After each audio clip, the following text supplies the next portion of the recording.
할렐루야. 우리의 작은 신음에도 응답하시고 주 앞에 나올 때 복 주시는 하나님인 줄로 믿습니다. 우리 좌우 옆 사람에게 이렇게 한번 인사하길 원합니다. 손가락을 이렇게 펼치셨어요. 옆 사람을 바라보시며 샬롬. 반대 사람에게 샬롬. 코로나 바이러스로 중국 땅 가운데도 또 우리 한국 땅 가운데에도 전 세계 가운데에도 하나님의 평강이, 하나님의 샬롬이 우리에게 임할 수 있기를 주의 이름으로 축복합니다.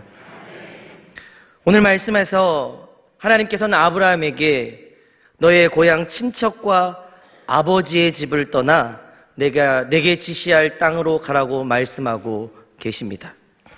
이 본문에 나와 있는 말씀을 시제로 한번 풀어보겠습니다.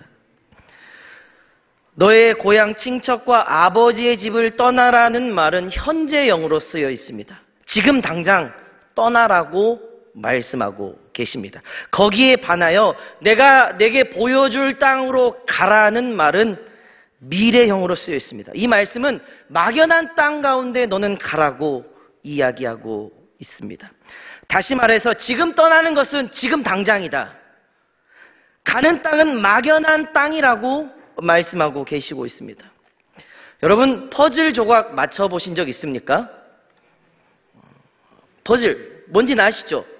한 500조각 되는 퍼즐 조각을 맞힐 때 어떻게 맞춰야 될지 참 난감합니다. 그런데 한 조각을 들고 전체 그림을 보면서 맞춰가기 시작합니다. 지금 아브라함은 이 순종하는 믿음은 500조각이 있는데 한 조각 들고 이제 순종하며 나아가는 것입니다. 우리가 내딛는 발걸음, 그 한 걸음이 눈앞에 보이지 않습니다. 그 언약의 말씀은 있지만 그 걸음을 내디딜 때마다 한 조각, 한 조각, 한 조각 하나님께서 맞춰주시는 것을 보게 된다는 사실입니다. 아브라함도 마찬가지였습니다. 수많은 퍼즐 조각 중에 그 한 조각 들고 하나님이 계속해서 맞춰가 주신다는 사실입니다. 그런데 여러분, 퍼즐 조각 맞추다 보면 뜬금없이 가운데 조각이 탁 들어가면 어떤 생각이 들으면 오메, 이거 뭐 돼? 끝에서부터 점점점 맞춰가다 보면 이게 그림이 맞춰지는데 가운데 덩그러니 조각 한 조각이 있으면 오메, 이거 뭐 돼? 우리의 인생 가운데도 하나님은 그렇게 역사하십니다. 내 뜻과 이렇게 맞춰가는 것처럼 눈에 보이는 것처럼 가는 게 아니라 한 조각, 또 한 조각, 또 한 조각. 그런데 그 시간이 지나고 그 끝에 500조각이 다 맞춰지면 어느 순간 하나님께서 우리를 인도하시며 나아가는 그 아름다운 퍼즐을 보게 될 줄로 믿습니다. 그러기에 우리는 믿음의 한 걸음을 걸어야 될 줄로 믿습니다. 그 앞에 보이지 않는 길을 걸어가는 믿음의 성도들이 될 수 있기를 주의 이름으로 축복합니다. 그 앞이 막막하고 아무것도 보이지 않아도 여러분, 그 믿음의 한 걸음을 여러분들은 걸을 수 있기를 주의 이름으로 축복합니다. 여러분, 아브라함의 여정은 정말로 초라한 모습에서 시작되었습니다. 어떤 학자는 이렇게 이름을 붙였습니다. 아브라함의 여정은 불임으로 상징되는 초라한 출발에서 시작되었다. 여러분, 아브라함의 처음 이름이 등장한 시기가 언제인지 아십니까? 창세기 11장 26절에 최초로 기록되고 있습니다. 우리 11장 26절 말씀을 같이 읽어보겠습니다. 데라는 70세 아브라함과 나홀과 하란을 낳았더라. 흥미로운 것은 창세기 11장에 아브라함이 등장하고 있다는 사실입니다. 11장 서두에는 어떤 이야기가 나와 있습니까? 바벨탑 사건을 기록하고 있습니다. 여러분, 11장 4절 말씀을 같이 읽어보겠습니다. 또 말하되 자 성읍과 탑을 건설하여 그 탑 꼭대기로 하늘에 닿게 하여 우리의 이름을 내고 온 지면에 흩어짐을 면하자 하였더니 아멘. 여러분, 창세기 11장은 두 가지의 상징적인 사건을 대조적으로 기록하고 있습니다.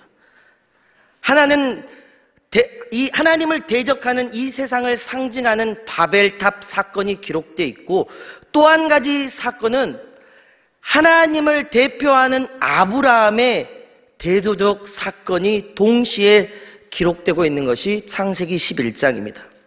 여기서 참 놀라운 것은 하나님을 대적하는 이 세상은 너무 으리으리해 보입니다.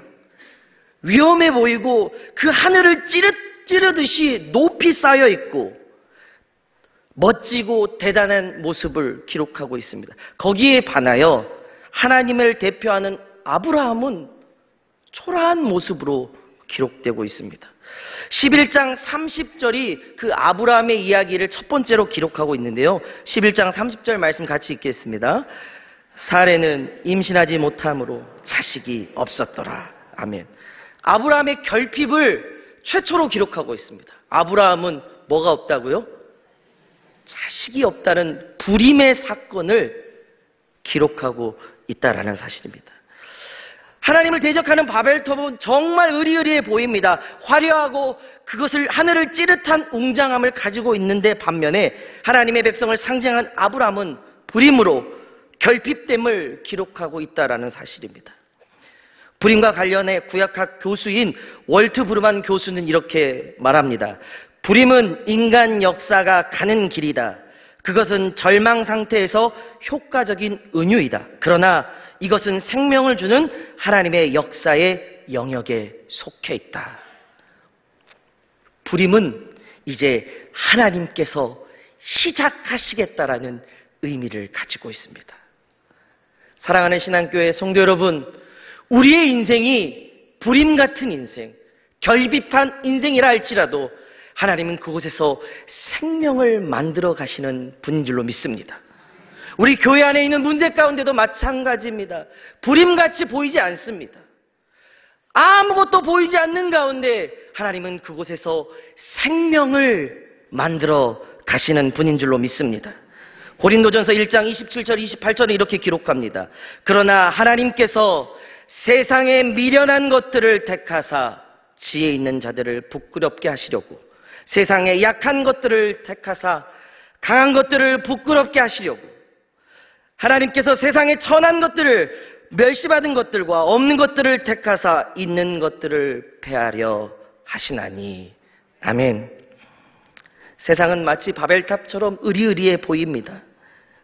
하나님의 백성은 그걸 마주하는데 너무나 초라해 보입니다. 세상은 막 성공에 목말라 있고 그 성공을 쫓아가고 있다면, 우리는 더 큰 성공을 이루어서 하나님의 사람이라면 이렇게 더 큰 웅장함을 보여주는 것이 아니라 결핍, 불임이라는 사건을 통해 내가 너와 함께하며 내가 너를 인도하겠다라는 그 하나님을 기억할 수 있기를 바랍니다. 세상은 웅장해 보이지만 우리는 부족하고 결핍한 존재이지만 세상이 우리를 따라갈 수 없는 사건이 있습니다. 하나님은 우리와 함께 하십니다. 하나님은 우리 신한교회와 함께 하여 주십니다. 하나님은 이곳에 우리와 함께 하여 주십니다. 세상이 우리를 따라가지 못하는 유일한 길이 하나님과 함께하는 길이라는 사실입니다. 우리의 영적인 불임 속에 있어도, 영적인 아픔 속에 있어도, 영적인 그 기갈 속에 있어도 하나님이 함께 하신다면, 하나님이 나와 동행하신다면, 하나님이 우리와 함께 있다면 하나님은 그것을 바꾸어 가실 줄로 믿습니다. 교회가 커지고 대형교회가 되고 웅장해지면 그때 위험해집니다. 그때부터 변질이 시작됩니다. 개인도 마찬가지입니다. 결핍하고 어렵고 지하 단칸방에 살 때는 하나님이 주신 꿈이 있습니다. 하나님이 주신 비전이 있습니다. 그때는 하나님이 주신 비전이 있기 때문에 정말로 당당합니다. 당당하게 하나님을 향해 외칩니다. 지하 단칸방에 살아도 꿀리지 않습니다. 당당하게 외칠 수 있습니다. 그 이유가 무엇입니까? 하나님이 함께 하시기 때문입니다. 여러분, 우리 교회 하나님이 함께하고 계십니까? 우리 교회 바르게 가고 있습니까? 우리 교회 말씀 따라 가고 있습니까? 우리는 다시 한 번 더 되짚어야 합니다. 우리 교회에 결핍이 있지만, 불임이 있지만, 우리의 모습을 보며 초라한 모습이지만 하나님의 말씀을 붙잡고 있을 때 하나님께서는 그 어려움을 딛고 이겨나가게 하여 주실 줄로 믿습니다. 그 퍼즐 조각이 우리 눈에는 보이지 않지만 하나님께서 맞춰가실 때 아름다운 퍼즐이 맞춰질 줄로 믿습니다. 그러게 우리가 해야 될 것이 있습니다. 우리 신한교회 주신 말씀이 있습니다. 우리는 말씀으로 새로워져야 할 줄로 믿습니다. 여러분들이 딛는 그 발걸음 그 한 걸음이 말씀을 붙잡고 걸어갈 때 하나님께서 일하여 주실 줄로 믿습니다. 첫째, 약속의 말씀을 붙잡고 우리는 믿음의 한 걸음을 걸어야 합니다. 우리 1절에서 3절까지 말씀 같이 읽어보겠습니다. 여호와께서 아브라함에게 이르시되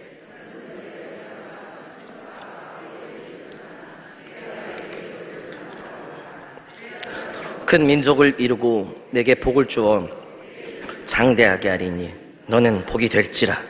너를 축복하는 자에게 내가 복을 내리고 너를 저주하는 자에게는 내가 저주하리니 땅의 모든 족속이 너로 말미암아 복을 얻을 것이라 하신지라. 아멘. 믿음의 한 걸음을 걸을 때 하나님은 축복해 주신다고 약속하십니다. 여러분, 아무것도 안 보이는 그 믿음의 한 걸음을 내디딜 때 뭐 하신다고요? 대답 좀 해주십시오. 걸을 때 뭐 해주신다고요? 하나님은 축복해 주신다고 약속합니다. 여러분들이 말씀 붙잡고 믿음의 한 걸음을 내디딜 수 있기를 바랍니다. 여러분, 이 11장 사건과 12장 사건을 오늘 성경은 좀 굉장히 대조적으로 기록하고 있습니다. 그런데 제가 성경을 공부하고 깨닫다가 참 놀라운 사실 한 가지를 발견했습니다. 그것은 아브라함의 아버지 데라였습니다.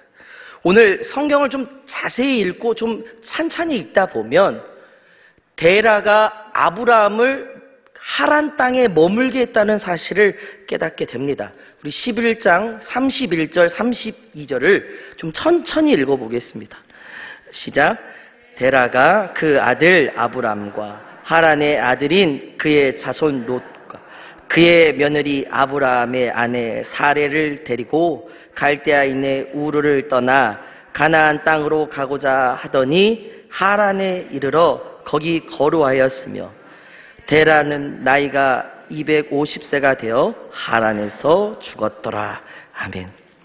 이 데라가 가나안 땅으로 가려고 했는데 아브람을 어디에 놔두었습니까? 하란 땅에 놨습니다. 그럼 이게 도대체 맞는지 틀린지를 증명해야 될 거 아닙니까? 신약 성경에 이렇게 기록하고 있습니다. 사도행전 7장 4절입니다. 아브라함이 갈대아 사람의 땅을 떠나 하란에 거하다가 그의 아버지가 죽음에 하나님이 그를 거기서 너희 지금 사는 이 땅으로 옮기셨느니라. 아멘. 여러분, 뉘앙스가 뭐냐면 아버지 때문에 어디를 못 갔어요? 가나안 땅을 못 갔다라는 사실입니다. 아브라함의 목적지는 가나안이었는데 원인 제공을 한 것이 아버지입니다. 그리고 하란 땅에 머물게 합니다. 그 하란 땅은 굉장히 우상과 굉장히 유흥과 그 모든 것들이 발달한 땅이었습니다. 목적지인 가나안 땅을 가야 하는데 아버지가 데라가 그곳에서 멈추게 했다라는 사실입니다. 그런데 이 모습을 보며 이 세상을 살아가는 우리의 모습과 얼마나 닮아 있는지 여러분 한번 보십시오. 우리는 자녀의 교육을 온통 이렇게 합니다. 하란 땅에서 잘 적응해야 한다. 이 하란 땅에서 이 경쟁의 도시이니까 어떻게 잘 살아야 되는지 너는 기억해야 된다. 좋은 대학 가야 된다. 좋은 직장에 취직해야 된다. 너 밥 먹고 살려면 좋은 대학 가야 될 거 아닙니까? 이렇게 이야기합니다. 여러분, 하란 땅에 적응하라고 우리는 이렇게 이야기합니다. 이 세상을 살아가는 자녀들에게 신앙 교육이 아니라 이 세상을 어떻게 살아가야 되는지 방법을 가르치고 있는 우리의 모습과 너무나 닮아 있다는 사실입니다. 여자들한테는 이렇게 말합니다. 야, 너 능력 있는 남자한테 결혼해야 돼. 이유를 망난하고 돈 잘 버는 남자한테 결혼해야 돼. 이렇게 가르치고 있는 것이, 하란을 살아가라고 말하고 있는 것이 우리의 모습은 아닙니까? 자녀들에게 가나안 땅을 가라고 이야기해야 되는데, 하나님을 따라가라고 이야기해야 되는데, 그렇게 교육하지 않고 이 세상에 어떻게 삶을 잘 살아야 되는지를 이야기하고 있지는 않습니까? 저부터 그렇습니다. 저부터. 온통 젊은이들이 그렇게 세상 속에 찌들러 가나안은 잊어버렸습니다. 하나님 땅은 잃어버렸습니다. 찰나주의에 빠져서 어떻게 하면 잘 살아볼까? 어떻게 하면 잘 먹어볼까? 어떻게 하면 건물주가 될까? 어떻게 하면 출세해볼까? 젊은이의 꿈들이 없어진 시대, 예수 믿는 젊은이마저도 꿈을 잃어버린 시대가 우리라는 사실입니다. 우리가 잘못 가르쳐서 그렇게 된 것 아닙니까? 우리가 하나님 먼저라고 이야기하지 않아서 그 아이들이 변질된 것은 아닙니까? 우리는 가슴을 치며 회개해야 합니다. 사랑하는 신앙교회의 성도 여러분, 이 세상을 살아가는 방법이 아니라 하나님을 두려워하며 하나님을 알아가는 귀한 자녀가 되라고 가르칠 수 있는 우리 모두가 될 수 있기를 간절히 소망합니다. 우리가 자녀들에게 물려줘야 될 것이 무엇입니까? 예배의 제단을 쌓으라고 이야기할 수 있기를 바랍니다. 하나님의 이름을 부르라, 여호와 하나님의 이름을 부르라고 가르칠 수 있는 부모가 될 수 있기를 바랍니다. 권사의 헌신 예배를 드리는 우리 권사님들, 제발 세상의 방법을 교회 안으로 가지고 오지 마십시오. 하나님의 말씀으로 바로 서십시오. 하나님의 말씀을 가지고, 하나님의 말씀이라면 고난 속에서도 들어갈 수 있는 권사님들이 될 수 있기를 주의 이름으로 축복합니다.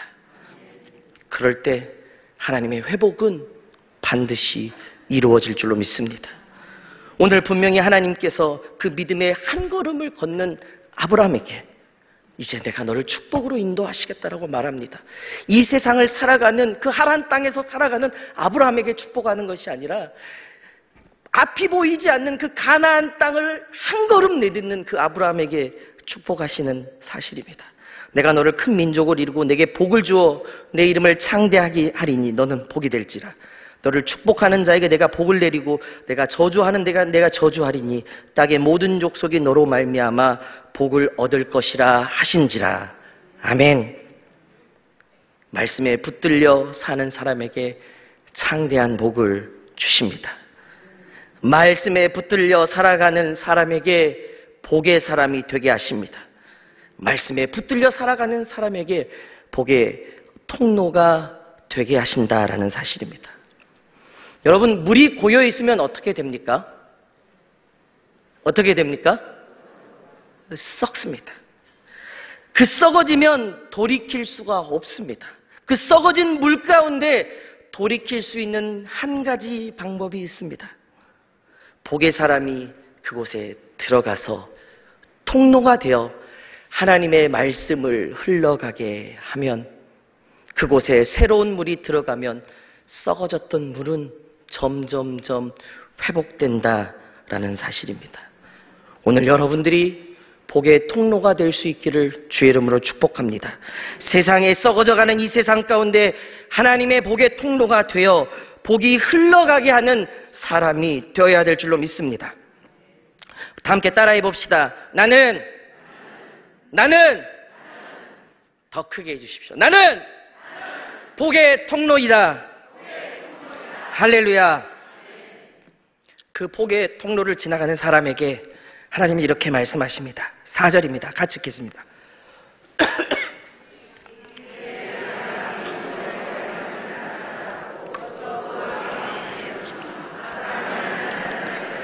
(75세였더라) 아멘. 복의 통로에게 잊지 말아야 될 사건 하나가 뭘 따라갔습니까? 뭘 따라갔습니까? 뭘 따라갔습니까? 복의 통로인 사람이 절대 잊지 말아야 할 것이 있습니다. 무엇입니까? 말씀이라는 사실입니다. 복의 통로인 사람은 그곳에 하나님의 말씀을 흘려보내는 자가 되어야 될 줄로 믿습니다. 그 그것이 바로 말씀을 흘려보내는 복의 통로라는 사실입니다. 여러분들이 복의 통로가 되어 가정에 말씀을 흘려보낼 수 있는 자가 될 수 있기를 주의 이름으로 축복합니다. 여러분들이 복의 통로가 되어 교회의 말씀을 흘려보낼 수 있는 자가 될 수 있기를 주의 이름으로 축복합니다. 여러분들이 복의 통로가 되어 세상에게 그 복이 흘러가게 하게 하는 사람이 되어야 될 줄로 믿습니다. 그래서 하나님이 주신 그 복이 말씀을 통해 온 세계에 이루어갈 수 있기를 주의 이름으로 축복합니다. 둘째는 제단을 쌓았습니다. 우리 7절 말씀 같이 읽겠습니다.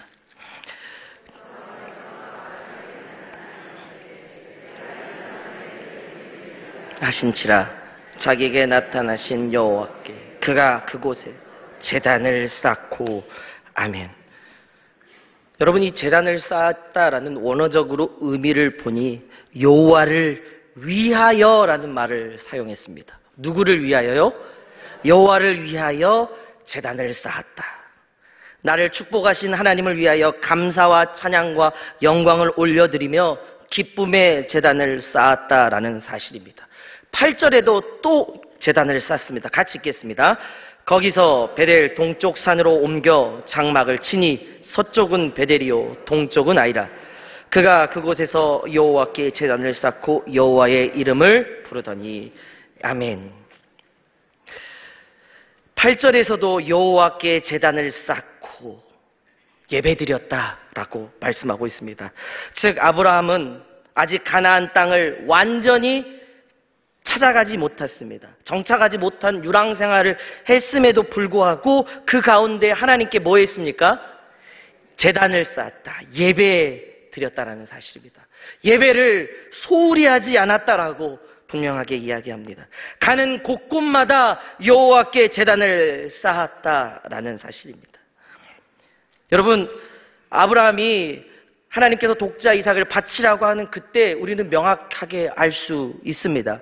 창세기 22장 7절입니다. 이삭이 그 아버지 아브라함에게 말하여 이르되 내 아들아 내가 여기 있노라. 이삭이 이르되 불과 나무는 있거니와 번제할 어린 양은 어디 있나이까? 질문합니다. 여러분, 이 말 속에 우리는 잘 생각해 보아야 됩니다. 이삭이 아버지한테 아버지 지금 예배 잘못 드리고 있어요 라고 이야기하고 있는 겁니다. 아버지 지금 장작 다 있고 다 지금 예배할 준비 됐는데 뭐가 없다고요? 누가요? 자식이. 그러면 이거는 반문해서 질문해 보아야 합니다. 그러면 아브라함과 이삭은 늘 어떻게 했다는 겁니까? 함께 뭐 했다고요? 예배드렸다. 자녀가 익숙해질 만큼, 그 예배가 어떻게 드려질 만큼, 이 예배가 잘못되고 있는지 올바로 드려져 있는지를 이야기하고 있다는 사실입니다. 아들이 이렇게 이야기합니다. 아버지 지금 예배 잘못되고 있어요. 지금 어린 양이 필요한데요? 라고 반문하고 있다는 사실입니다. 아브라함은 그 아들과 예배를 소홀히 하지 않았습니다. 늘 가는 곳곳마다 제단을 쌓고 여호와의 이름을 불렀습니다. 아브라함은 각 곳마다 예배를 드렸기 때문에 그 자녀가 예배 드리는 것이 익숙해지는 사람이 되었다라는 사실입니다. 사랑하는 신앙교회 성도 여러분, 우리 자녀들에게 예배를 가르쳐야 될 줄로 믿습니다. 자녀들이 온전한 예배를 드릴 수 있도록 부모가 케어해야 된다는 사실입니다. 자녀의 입에서 아버지 이 예배는 잘못되었습니다 라는 말이 나올 정도로, 이것은 뭐가 문제가 있지 않습니까? 라고 말이 나올 수 있도록 우리는 그 자녀들과 함께 예배를 드려야 된다라고 분명하게 이야기하고 있다는 사실입니다. 사랑하는 신앙교회 성도 여러분, 여러분들은 무엇이 우선순위입니까? 여러분들은 자녀와 무엇을 먼저 합니까? 여러분들은 자녀에게 무엇을 가르치고 있습니까? 예배를 가르칠 수 있기를 주의 이름으로 축복합니다. 예배를 가르칠 때 하나님께서는 그의 인생과 함께하여 주실 줄로 믿습니다. 셋째는 여호와의 이름을 불렀다라는 사실입니다. 우리 8절 말씀 다시 한 번 더 읽겠습니다. 거기서 베델 동쪽 산으로 옮겨 장막을 치니 서쪽은 베델이요 동쪽은 아이라. 그가 그곳에서 여호와께 제단을 쌓고 여호와의 이름을 부르더니 아멘. 제단을 쌓고 뭐 했다고요? 여호와의 이름을 불렀다. 우리 가정 안에서 여호와의 이름을 부르고 있습니까? 교회 안에서 여호와의 이름을 부르고 있습니까? 내 삶에서는 얼마나 여호와의 이름을 부르고 있습니까? 사랑하는 신앙교회 성도 여러분, 제단을 쌓고 우리는 하나님의 이름을 불러야 될 줄로 믿습니다. 자녀들에게 예배를 가르치고 하나님의 이름을 부르는 것을 가르쳐야 될 줄로 믿습니다. 그 삶의 자리에서 여호와의 이름을 부를 때 여호와 하나님께서 그곳에 임재하여 주시고 함께하여 주신다라는 사실입니다. 예전에는 가정예배가 얼마나 활발했는지 모릅니다.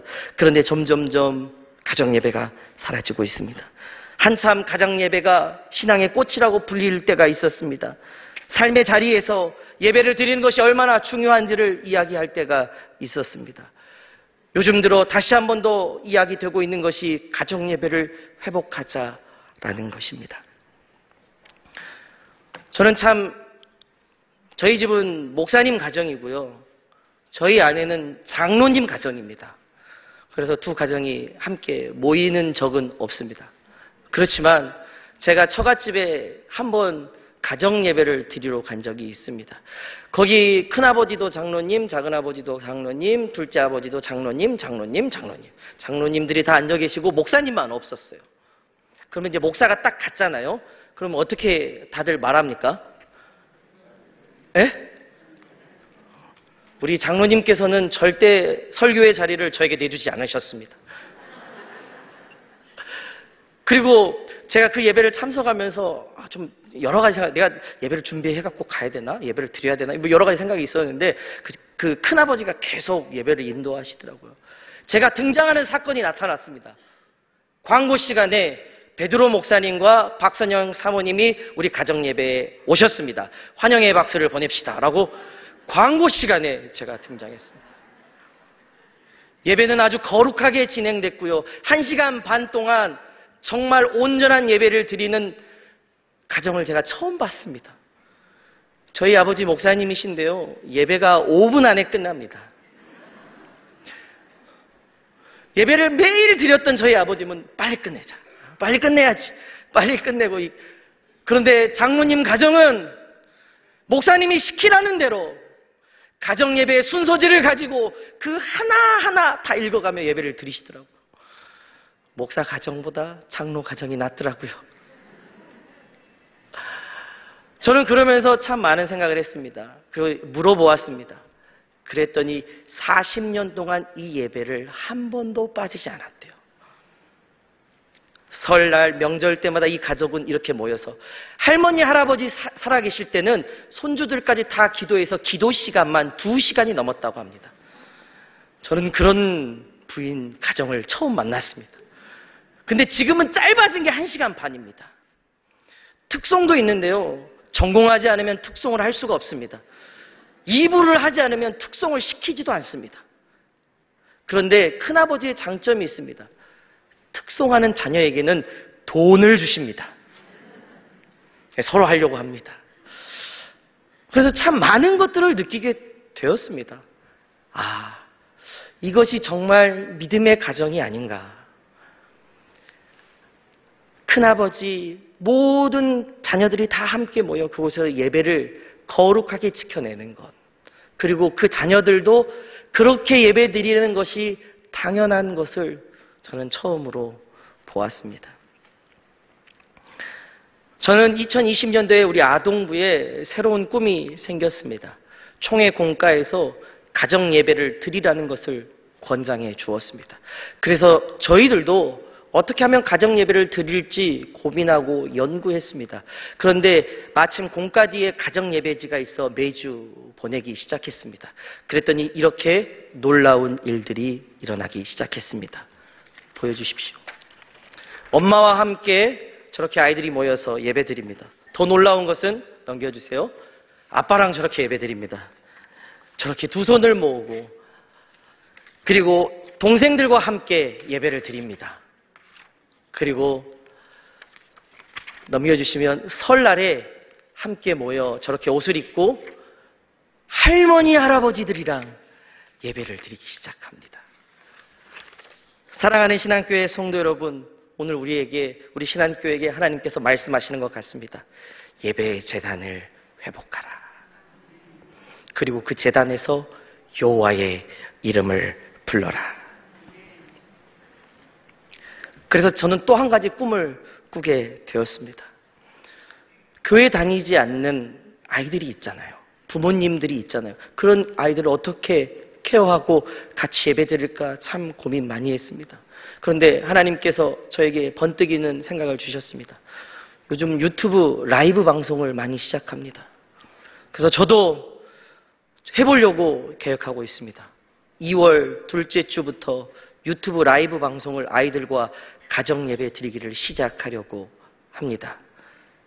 부모님이 케어하지 못하고 부모님이 하지 못하고 매일 핸드폰으로 게임만, 영상만 봤던 아이들이 그 핸드폰으로 예배를 드릴 수 있는 장을 열기로 아동부가 계획했습니다. 그래서 그 아이들이 목요일 날 8시 반부터 9시까지 예배를 드리며 하나님을 이름을 부르길 간절히 소망하는 마음에서 준비했습니다. 여러분들의 가정도 다시 가정 예배가 회복될 수 있기를 주의 이름으로 축복합니다. 예배를 드릴 때, 제단을 쌓을 때, 여호와의 이름을 부를 때 하나님께서는 그 가정에 놀라운 일들을 부어주실 줄로 믿습니다. 제가 두 가지 이야기만 하고 마치겠습니다. 여러분, 이삭이 제단을 쌓고 여호와의 이름을 불렀습니다. 아브라함의 자녀가 누구죠? 이삭입니다. 창세기 26장 25절에 이삭이 그곳에 제단을 쌓고 여호와의 이름을 부르며 거기에 장막을 쳤더니 이삭의 종들도 거기에서 우물을 팠더라. 아버지가 드렸던 예배 그대로 누구도 드렸다고요? 이삭도 드렸습니다. 야곱도 제단을 쌓고 여호와의 이름을 부릅니다. 창세기 35장 7절입니다. 그가 거기서 제단을 쌓고 그곳을 엘베델이라 불렀으니 이는 그의 형의 낯을 피할 때에 하나님이 거기서 그에게 나타나셨음이더라. 아멘. 이삭의 자녀가 누구입니까? 야곱입니다. 이삭도 그렇게 예배를 지켰더니 자녀들도 제단을 쌓고 여호와의 이름을 불렀습니다. 그렇다면 내가 자녀들에게 가르쳐 주어야 될 것이 무엇입니까? 예배를 가르치고 여호와의 이름을 부르는 것을 가르치는 우리 신안의 모든 성도가 될 수 있기를 주의 이름으로 축복합니다. 기도하겠습니다. 살아계신 하나님, 하나님 은혜 감사합니다. 부족하고 연약하지만 결핍도 많고 불임을 가지고 있는 우리의 모습이지만 하나님이 함께하여 주시면 우리는 사용받을 줄로 믿습니다. 믿음의 한 걸음을 걸어 나갈 때 하나님이 우리를 축복해 주신다고 약속합니다. 두렵고 떨리는 마음으로 믿음의 한 걸음을 걸어갈 때마다 하나님의 축복이 임하게 하여 주시옵소서. 있는 그곳에서 여호와께 제단을 쌓고 예배드리는 자가 되길 원합니다. 가정에서 여호와의 제단을 쌓고 여호와의 이름을 부르기를 원합니다. 하나님 그 예배 가운데 임재하여 주시고 자녀들에게 믿음이 전수될 수 있도록 인도하여 주시옵소서. 우리 자녀들이 힘들고 어려울 때마다 우리 아버지가, 우리 어머니가 나에게 가르쳐 주셨던 예배를 회복해야 되겠다라고 고백하며 하나님 앞에 나올 수 있는 믿음의 성도들 될 수 있도록 하나님께서 역사하여 주시옵소서. 감사드리며 예수님의 이름으로 기도드립니다.